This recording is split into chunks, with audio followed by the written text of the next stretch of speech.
সরকার করাইল বস্তির বাসিন্দাদের অধিকারে তোয়াক্কা করছে না, বললেন জোনায়েদ সাকি। বিস্তারিত সংবাদ। ঢাকার করাইল বস্তির বাসিন্দাদের নাগরিক অধিকারের বিষয়ে সরকার কোনো তোয়াক্কা করছে না বলে মন্তব্য করেছেন গণসংহতি আন্দোলনের প্রধান সমন্বয়কারী জোনায়েদ সাকি।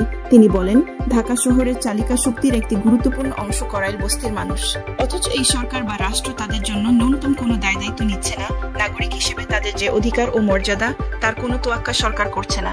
আজ সোমবার দুপুরে রাজধানীর করাইল বস্তির রাহাত আলী শাহ খানকা প্রাঙ্গণের পাশে গণসংহতি আন্দোলনের স্থাপিত রিলিফ ক্যাম্পে আয়োজিত এক সংবাদ সম্মেলনে একথা বলেন জোনায়েদ সাকি। দলটি ২৭ নভেম্বর থেকে ক্ষতিগ্রস্ত করাইল বস্তিবাসীর জন্য ত্রাণ হিসেবে চাল, তেল, আলু, কম্বল, মশারি বিতরণ করছে। আগুনে ক্ষতিগ্রস্ত করাইল বস্তির বাসিন্দাদের বিষয়ে সরকার দ্রুত উদ্যোগ নেয়নি অভিযোগ করে জোনায়েদ সাকি বলেন, এটি একটি দুর্যোগ।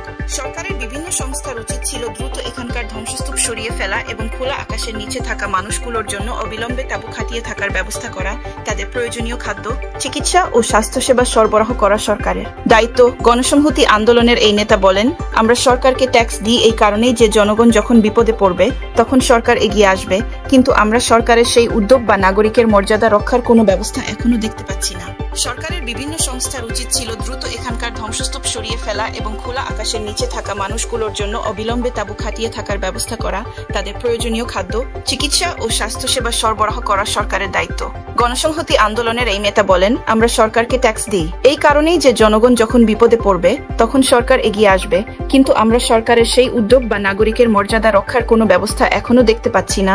অবিলম্বে সরকারকে করাইল বস্তির ক্ষতিগ্রস্ত ব্যক্তিদের পূর্ণাঙ্গ তালিকা করে প্রত্যেকের খাবার, থাকার জায়গা, শীতবস্ত্র, চিকিৎসা সহ প্রয়োজনীয় ব্যবস্থা করার আহ্বান জানান জোনায়েদ সাকি। তিনি বলেন, আগুনে ক্ষতিগ্রস্ত ব্যক্তিদের জাতীয় পরিচয়পত্র প্রদান সহ দ্রুত পুনর্বাসনের ব্যবস্থা করতে হবে।